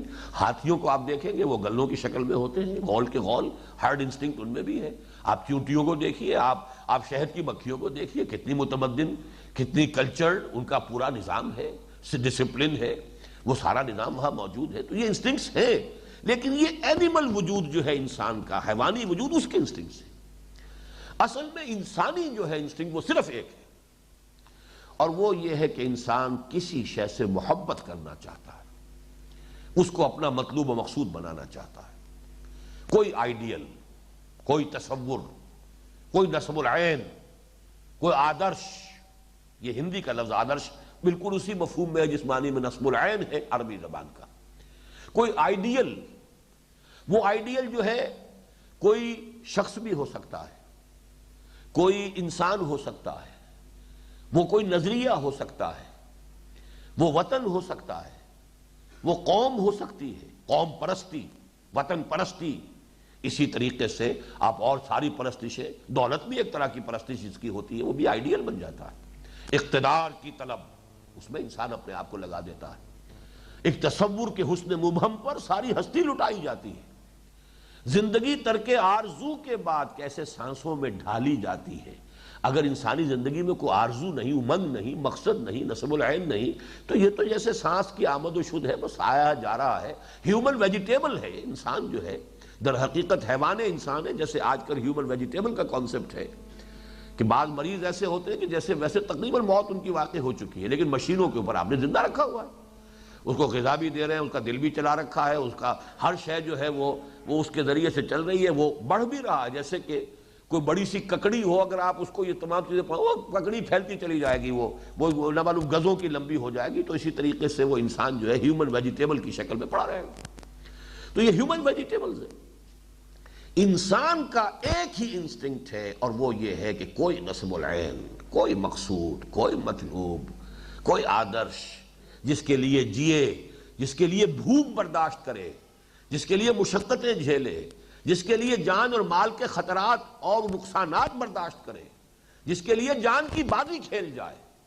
اب آپ سوچئے وطن کے اوپر جانے قربان نہیں کر دیتا آدمی؟ کیوں کر دیتا؟ ورنہ یہ کہ اینیمل انسٹنکٹس کے اندر تو سب سے زیادہ پورٹنٹ انسٹنکٹ جو ہے وہ یہ ہے کہ اپنے آپ کو بچاؤ، preservation of the self. Animal instinct میں اس سے زیادہ پورٹنٹ کوئی انسٹنکٹ نہیں۔ لیکن آپ نے دیکھا نہیں لوگ اپنے نظریات پر، اپنے مقاصد کے لیے کیسے جانے قربان کرتے ہیں۔ ہراکری کر رہا ہے جاپانی جو ہے، اپنے ہی ہاتھ سے جو ہے خنجر اپنے پیٹ کے اندر گھونپتا ہے اور چیرتا ہوا اوپر تک لے آتا ہے۔ کر رہا ہے کس لیے؟ وہ ایمپرر ہے اس کا، وہ اس کا دیوتا ہے، اس کا حکم ہے، اس کی اپنی سرزمین ہے، اس کا وطن ہے۔ یہ جو دوسری جنگ عظیم کے اندر سننے میں آیا کہ وہ تو ایسے بوم بنائے گئے تھے کہ جس کو لے کر سٹیئر کرتا تھا آدمی اسی میں بیٹھا ہوا ہے، سٹیئر کر کے لے جا رہا ہے تاکہ وہ بم ضائع نہ ہو۔ 100 بم آپ نے گرائے تو وہ ایک جو ہے وہ کہیں کسی جا کر ٹارگٹ پر لگا، تو سمندری جہازوں کی چمنیوں میں لے کر اس بم کو اترے ہیں لوگ، خود بھی اس کے اندر، وہ چمنی کے اندر جب گئے، جب اندر جا کر پھٹے گا وہ وہاں تو اس کا کیا حال ہوگا؟ اس کا تو کوئی ایک چیتھڑا بھی نہیں ملے گا کہ کہاں تھا وہ انسان، جا رہا ہے کر رہا کس لیے؟ نظریہ ہے۔ کمیونزم ایک تصور تھا نا، ایک آئیڈیل تھا، اس تصور کے لیے کتنی کچھ جانیں لوگوں نے دی، آزادی کے لیے، وطن کے لیے، قوم کے لیے، کسی بھی مقصد کے لیے۔ یا یہ کہ فرض کیجئے وہ شیریں کے لیے فرہاد نے جو کچھ کیا، آخر کیا کہ نہیں کیا؟ کوئی آئیڈیل تھا، کوئی مقصود تھا، وہ آخر وہ کہاں سے جو ہے پہاڑوں میں سے نہر کھود کر لے آیا۔ تو یہ ہے ان کا تجزیہ کہ انسان میں یہ بیسک انسٹنکٹ ہے کہ وہ کسی کو اپنا مطلوب، مقصود، آئیڈیل، آدرش، نصب العین بنا کر اس کے لیے بھاگ دوڑ، محنت، مشقت، جاگنا، مشقت جھیلنا، جانی اور مالی نقصانات برداشت کرنا، یہ ہے اصل ہیومن انسٹنکٹ۔ تیسری بات انہوں نے یہ کہی، یہ اصل میں تھا اللہ کی محبت کے لیے، اصل ہے یہ روح کا جذبہ، وہ لوٹنا چاہتی ہے اپنے اصل منبع کی طرف، وہ منبع ہے اللہ کی ذات۔ کہاں سے آئی یہ روح؟ یہ تو وہی سے صادر ہوئی ہے۔ اس کے اندر طلب جو ہے یہ اصل ہے روح کی طلب، اللہ کو پوجنے، اللہ سے محبت کرنے، اللہ کی طرف رجوع کرنے کی۔ لیکن جب ذہن انسانی وہاں تک نہیں پہنچ پاتا تو جیسے آپ کو معلوم ہے کہ ایک شخص نہایت بھوکا ہے تو بھوک کی شدت میں وہ بہت ہی گندا کھانا بھی کھا لے گا، اگر اتنی بھوک نہیں ہے تو وہ شاید اس کھانے کی طرف نگاہ اٹھا کے نہ دیکھے۔ ہم نے یہ جو بھی 1947 میں جو سفر طے کیا ہے، وہ چنے ہم نے کھائے ہیں کہ جن میں کیڑے جو ہے نظر آتے تھے چلتے ہوئے، ان کو ابال کر کھایا، اس لیے کہ بھوک کی شدت ہے اور کوئی شے جو ہے وہ اور ہے نہیں۔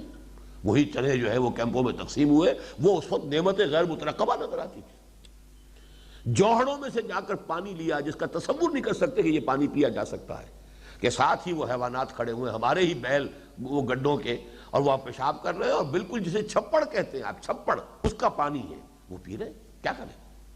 اس لیے کہ اندر سے ارج ہے، پیاس ہے، آدمی پیتا ہے۔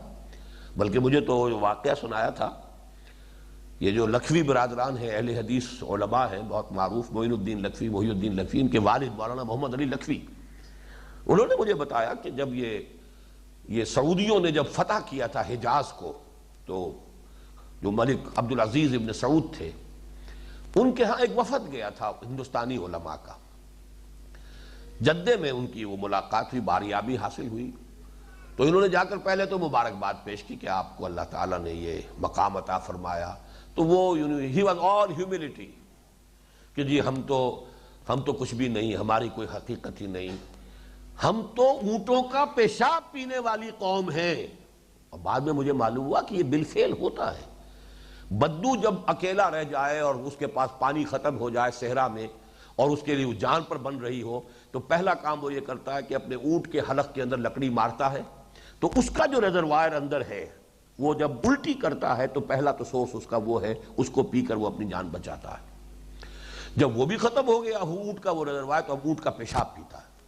اور یہ الفاظ استعمال کیے ملک عبدالعزیز ابن سعود نے کہ ہم اونٹوں کا پیشاب پینے والی قوم، اللہ نے ہمیں اتنی بڑی سعادت عطا فرمائی۔ آج حرمین جیسے کہ یہ شاہ فہد اپنے ساتھ جو ہے انہوں نے وہ القاب جو ہے خادم الحرمین الشریفین، تو یہ حرمین کی ہمیں اللہ تعالیٰ نے جو ہے خدمت کا موقع دیا۔ اس کے بعد انہوں نے کہا کہ پھر ہم نے کہا ڈرتے ڈرتے کہ حضور ہم اس لیے حاضر ہوئے کہ آپ ان دونوں شہروں کو اوپن سٹیز قرار دے دیں تمام امت مسلمہ کے لیے۔ فوراً وہ ہیوملٹی ختم ہوئی، اور پھر جو جلال آیا، فوراً ان کا ہاتھ اپنے تلوار کے دستے پر گیا اور اس کو کھینچ کر کیا کہا؟ یہ ہم نے اپنے خون سے اس سرزمین کو فتح کیا ہے۔ ابھی تک تو تھا اللہ کا دیا ہوا، اللہ کا موقع تھا، اللہ نے عنایت کر دیا، یہ ہماری کہاں شان تھی، اب فوراً یاد آ گیا ہم اپنے خون سے اس کو فتح کیا۔ بہرحال وہ اونٹوں کا پیشاب پینے والا، اس لیے کہ یہ جو انسان کے اندر طلب اتنی شدید ہے، بھوک لگی ہو تو کیا نہیں کھائے گا؟ جب قرآن خود کہتا سور بھی کھا کے جان بچا سکتے ہو، مردار کھا کے جان بچا سکتے ہو، تو یہ بات ہے کہ جب انسان کی اس ارج کو، جو اس کا اصل جو ہدف ہے، اگر وہاں تک یہ نہیں پہنچتی تو پھر کسی اور شے کو، وہ وطن ہی کو خدا بنا کر پوجے گا انسان، کوئی تصوری ہوگا، کوئی آئیڈیائی ہوگا، کوئی آئیڈیل ہوگا۔ بڑے پیارے اشعار ہیں جو میں سنا چکا ہوں آپ کو، ایک تصور کے حسن مبہم پر ساری ہستی لٹائی جاتی ہے، انسان اپنا سب کچھ لگا دیتا ہے، نہ صرف اپنے آپ کو، اپنی آس اولاد اپنی آل اولاد کولوں میں پلوا دیے جاتے ہیں. معلوم ہے کہ کیا ہوگا ہمارے ساتھ، لیکن انقلاب کے لیے لوگ جو کھڑے ہو جاتے ہیں انہیں پرواہ نہیں ہوتی. اپنی جانیں، اپنے گھر والوں کی جانیں، اپنے آل اولاد کی جانیں، سب کا رزق انسان لیتا ہے. تو ایک تصور کے حسن مبہم پر ساری ہستی لٹائی جاتی ہے. زندگی ترک آرزو کے بعد اگر یہی نہ رہا انسانی زندگی میں تو کیسے سانسوں میں ڈھالی جاتی ہے. پھر تو یہ ایک حیوان کی سی زندگی ہے. لہم قلوب لا یفقہون بہا ولہم اعین لا یبصرون بہا ولہم آذان لا یسمعون بہا اولئک کالانعام بل ھم اضل. تو یہ ہے اصل میں کہ اصل ہدف یہ تھا کہ اللہ سے محبت کرو، اللہ کے لیے ایثار کرو، اللہ کے لیے قربانیاں دو، اللہ کے لیے ایذائیں برداشت کرو. جو وہ سورہ آل عمران کا جو ہمارا درس ہے اسی آیت کے آخر میں آتا ہے فالذین ہاجروا واخرجوا من دیارہم واوذوا فی سبیلی وقاتلوا وقتلوا لأکفرن عنہم سیئاتہم ولأدخلنہم جنات تجری من تحتہا الانہار. تو آدمی لگاتا تو ہے اپنے آپ کو کسی نہ کسی شے پر. وہی الفاظ میں پھر کہہ رہا ہوں کہ don't settle for anything less. بہت بڑی قیمت ملتی ہو، اللہ ملتا ہو آپ کو، تو آپ اللہ کو چھوڑ کر کسی حقیر سی شے کو اپنا مطلوب و مقصود بنا لیں. اللہ کو اپنا مقصود و مطلوب بناؤ. اب یہاں پر دیکھیے اس میں ایک انداز ہے بڑا حسرت آمیز تھا. وَمِنَ النَّاسِ مَن يَتَّخِذُ مِن دُونِ اللَّهِ أَندَادًا يُحِبُّونَهُمْ كَحُبِّ اللَّهِ. لوگوں میں کچھ ایسے بھی ہیں، ایسے پست ذہنیت لوگ، ان کے طبائع کی پستی کو ذرا تصور کرو کہ وہ اللہ کو چھوڑ کر کچھ اور چیزوں کو مد مقابل محبوب، اپنا آئیڈیل، اپنا مطلوب، اپنا مقصود بنا لیتے ہیں.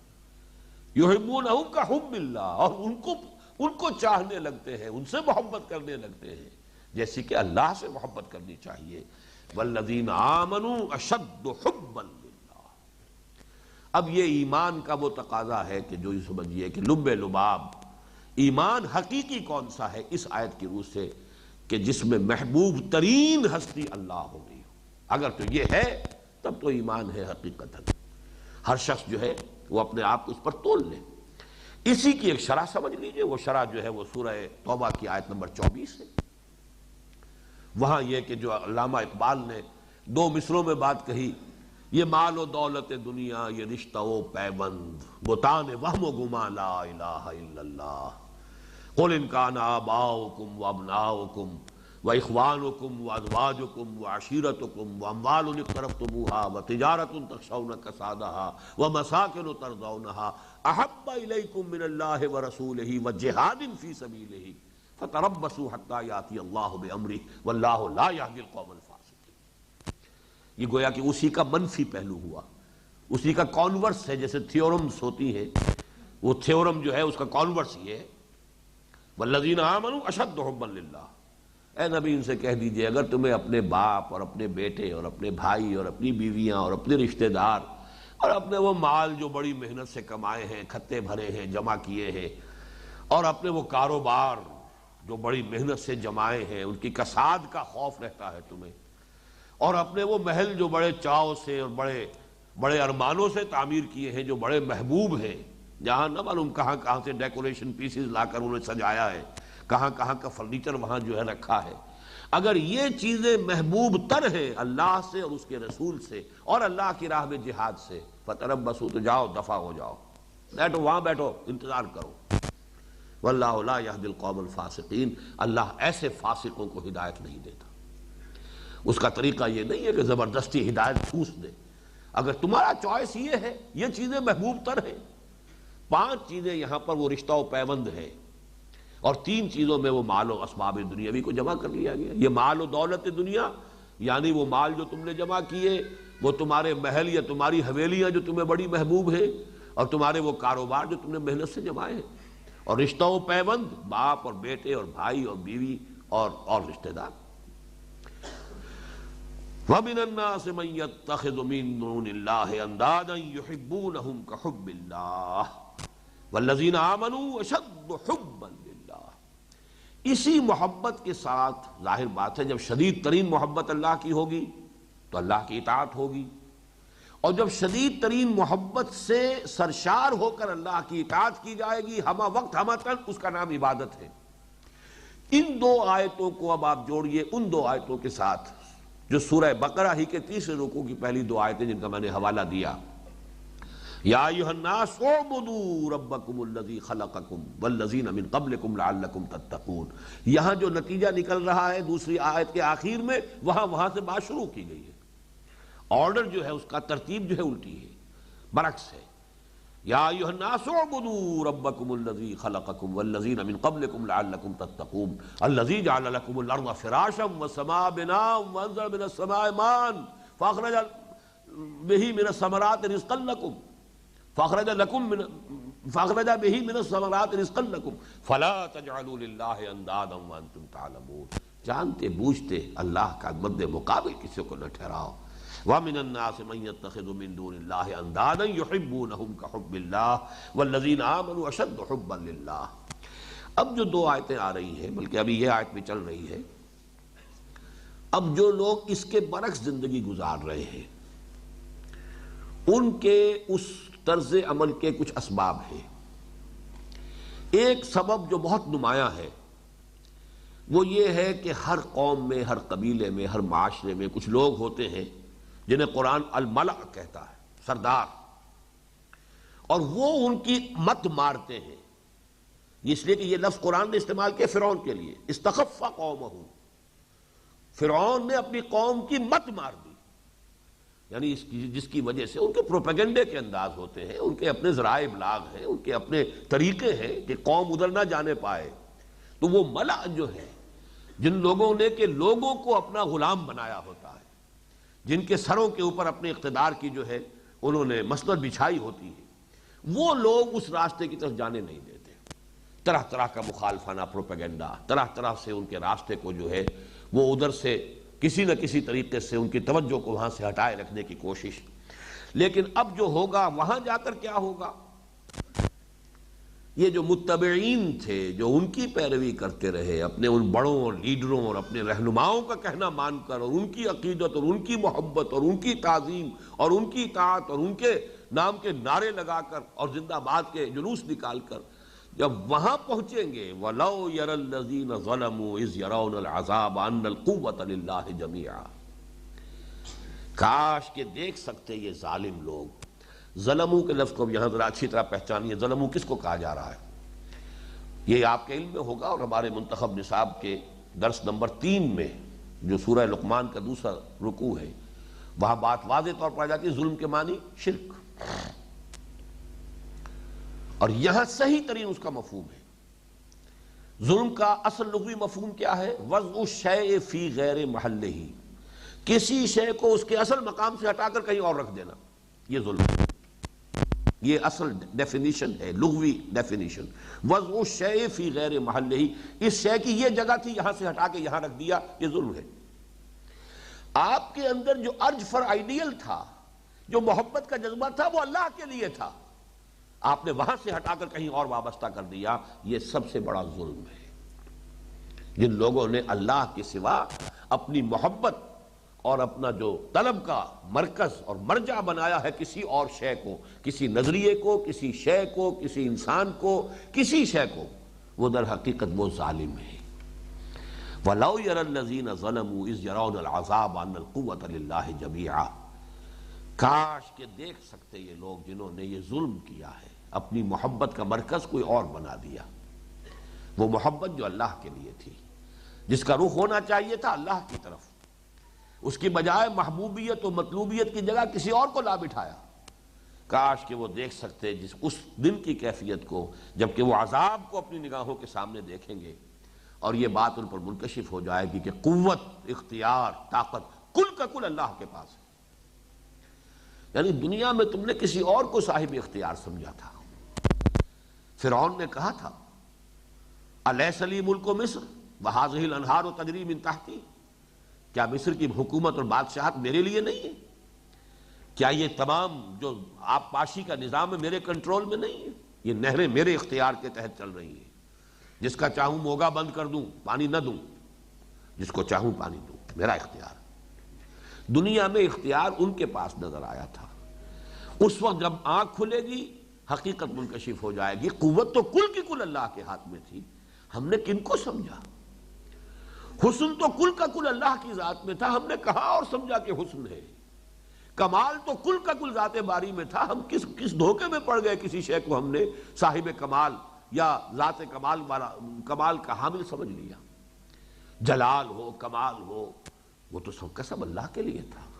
حسن و جمال اللہ کے لیے تھا، ہم نے کہاں سمجھا؟ قوت، اختیار سارا اللہ کا تھا، ہماری آنکھوں پر پردے پڑے رہے۔ وَلَوْ يَرَى الَّذِينَ ظَلَمُوا إِذْ يَرَوْنَ الْعَذَابَ أَنَّ الْقُوَّةَ لِلَّهِ جَمِيعًا وَأَنَّ اللَّهَ شَدِيدُ الْعَذَابِ، اور یہ کہ اللہ سزا دینے میں، عذاب میں، سرزنش میں، عقوبت میں بہت سخت ہے۔ اب وہاں کیا ہوگا؟ استبرأ الذین اتبعوا من الذین استبرأ الذین اتبعوا من الذین اتبعوا۔ بعض دوسرے مقامات پر قرآن مجید کے مکی صورتوں میں یہ پورا مکالمہ نقل ہوا ہے، یہاں اس کا پہلا مرحلہ جو اس کو بیان نہیں کیا گیا۔ جو پیچھے چلنے والے تھے، پیروکار تھے، وہ کہیں گے اپنے لیڈروں سے، اپنے پیروں سے، اپنے سرداروں سے کہ کچھ ہمیں اب چھڑاؤ، یہاں پر تمہارے کہنے کی وجہ سے ہم ان راستوں پر چلتے رہے، تم نے ہماری مت ماری، تم نے کہا یہ محمد غلط بات کہہ رہے ہیں، تم نے کہا یہ سب جادو ہے، تم نے کہا تھا یہ شعر ہے اور کچھ نہیں ہے، ہم تمہارے کہنے میں آ کر ہم اس راستے سے ہٹے رہے اور ہم نے وہ راستہ اختیار کیا جو تمہارا راستہ تھا، تو اب کسی طریقے سے تو ہمیں یہاں بچاؤ، کوئی تو ہماری یہاں پر داد رسی کرو، کوئی تو بات ہو کہ جس کے ذریعے سے ہماری یہاں کی مصیبت میں کوئی کمی ہو سکے۔ وہ کہیں گے کہ نہیں، ہمارے پاس کوئی اختیار نہیں۔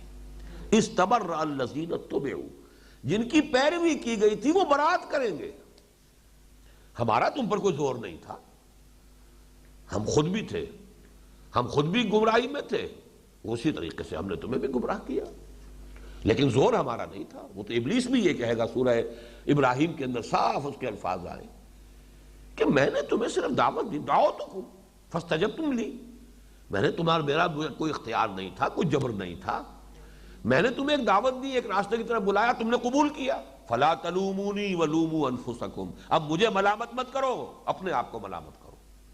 It was your own choice۔ تمہارے سامنے محمد بھی کھڑے ہوئے تھے، تمہیں دعوت دے رہے تھے، ایک دعوت میری بھی تھی، تم نے مجھے چوز کیا، It's your fault۔ فلا تلومونی ولوموا انفسکم، مجھے ملامت مت کرو، اپنے آپ کو ملامت کرو۔ وہی بات یہاں، وہ برات کریں گے۔ تبرع، یہ تبرع جو لفظ ہمارے ہاں عام طور پر تبرع استعمال ہوتا ہے، اہل تشیع کرتے ہیں کچھ صحابہ کرام سے، تبرع اصل میں لازم نہیں ہوتا کہ گالی دی جائے تبرع میں، یہ برات ہے۔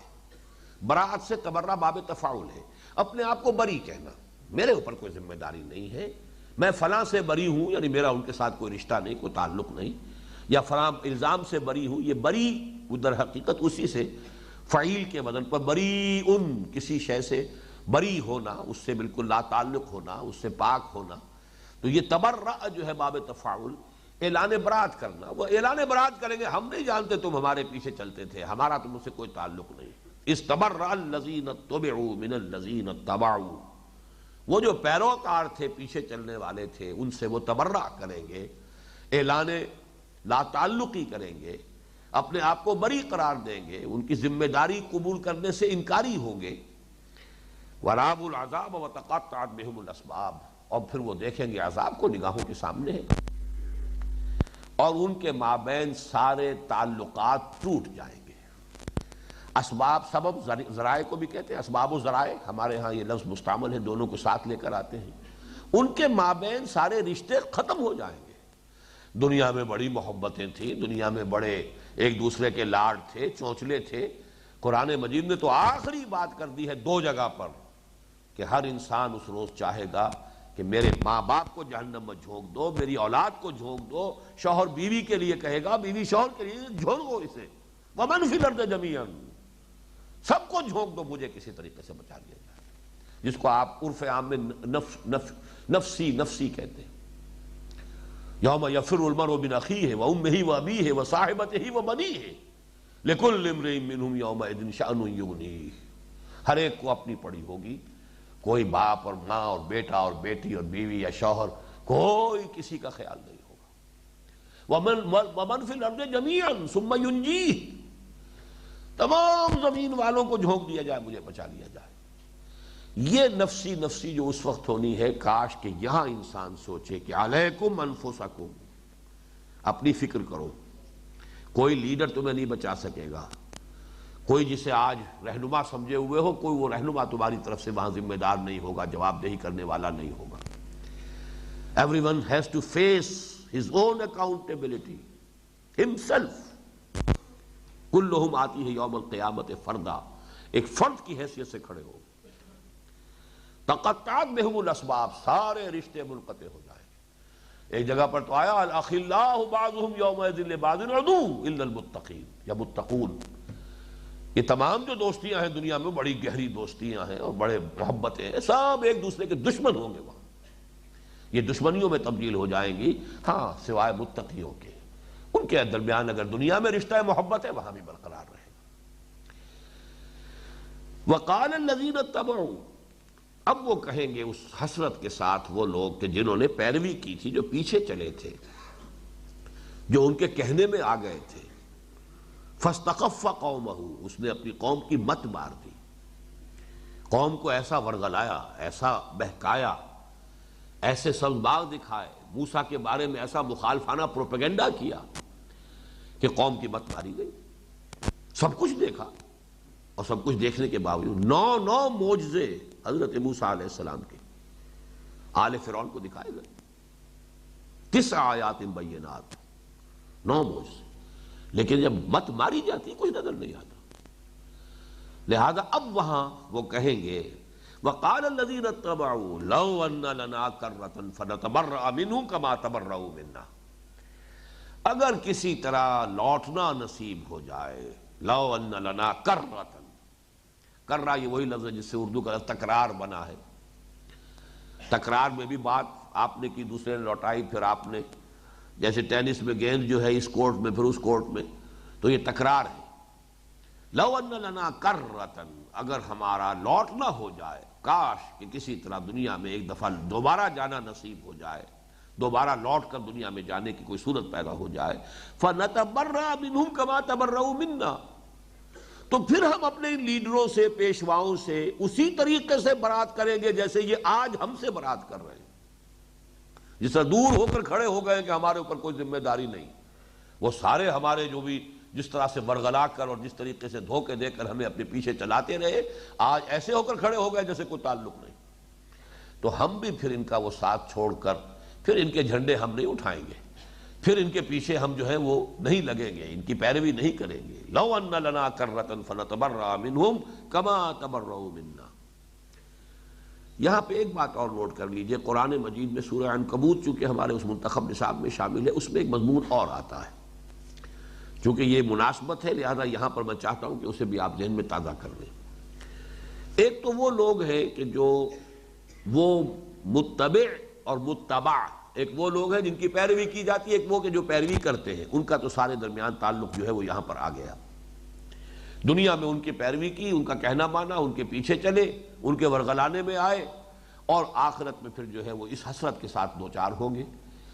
ایک ہے دنیا میں ایک دوسرے کا ایک جو سوشل کانٹیکٹ ہوتا ہے، سوشل ریلیشنز ہوتے ہیں، اس کی وجہ سے بھی آدمی حق کو پہچاننے کے باوجود اس سے رکا رہتا ہے.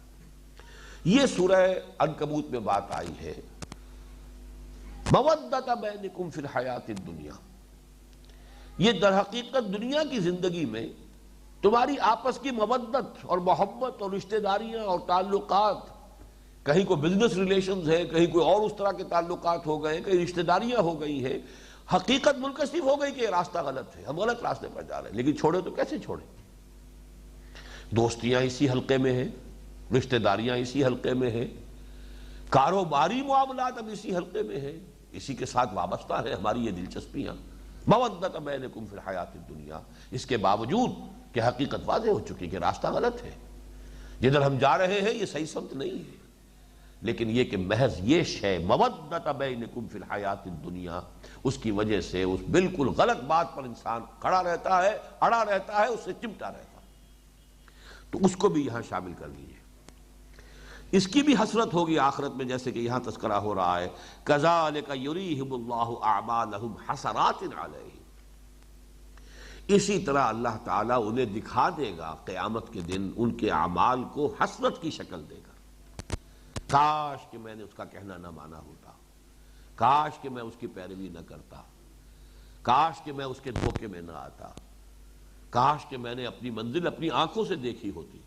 افمن یمشی مکبا علی وجہہ اہدی امن یمشی سویا علی صراط مستقیم، سیدھے کھڑے ہو کر اپنی منزل کو معین کر کے انسان خود اپنا راستہ چل رہا ہو، سیدھا کھڑا ہوا، جس کے سامنے کوئی منزل ہے، ہدف ہے، معین ہے، کسی اور کی پیروی نہیں۔ تو یہ حسرت کذالک یریہم اللہ اعمالہم حسرات علیہم، بہرحال بھاگ دوڑ تو دنیا میں کی ہے، کسی نہ کسی کو جو ند بنا لیا تھا اللہ کے مقابلے میں، جس کو پوج رہے تھے، اس کے لیے بھی تو محنتیں کی ہیں، اس کے لیے بھی تو مشقتیں کی ہیں۔ ایک تصور کے حسن مبہم پر بھی تو ساری ہستی لٹائی تھی، راتوں کو جاگے تھے، اپنی ہر طرح کی مشقتیں اور مصیبتیں جھیلی تھی، چاہے ان کے جھنڈے اٹھانے میں، ان کے نعرے لگانے میں، ان کے اقتدار کا سنگھاسن جو ہے اپنے کندھوں پر اٹھایا تھا۔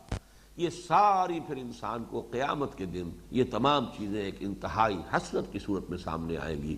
کذالک یریہم اللہ اعمالہم حسرات علیہم وما ہم بخارجین من النار، اور نہیں ہوں گے پھر وہ نکلنے والے آگ سے، پھر تو خلود ہے، پھر ہمیشہ اسی کے اندر رہنا ہے، وہاں سے نکلنے کی کوئی صورت نہیں ہے۔ اس لیے کہ وہ دنیا میں لوٹ کے آنے کا مسئلہ نہیں ہے، یہ دنیا ایک ہی دفعہ ہے، یہ زندگی ایک ہی بار ملی ہے، یہ امتحان کا وقفہ صرف ایک ہی مرتبہ ہمیں عطا ہوا ہے، اس کی اس قدر و قیمت کو پہچاننا، جیسے کہ حضور نے فرمایا صلی اللہ علیہ وسلم الدنیا مزرعۃ الآخرہ، یہ دنیا جو ہے یہ کھیتی ہے آخرت کی، یہاں بو گے وہاں کاٹو گے، یہاں کانٹے بوئے ہیں وہاں کانٹے ہی کاٹنے پڑیں گے، وہی تمہاری فصل ہوگی۔ اور یہاں اگر الا الذین آمنوا وعملوا الصالحات وتواصوا بالحق وتواصوا بالصبر، اگر اس راستے پر چلے ہو تو اللہ تعالیٰ اس کے حساب سے وہاں تمہارے لیے روح و ریحان و جنت نعیم اس کا معاملہ پیدا کر دے گا۔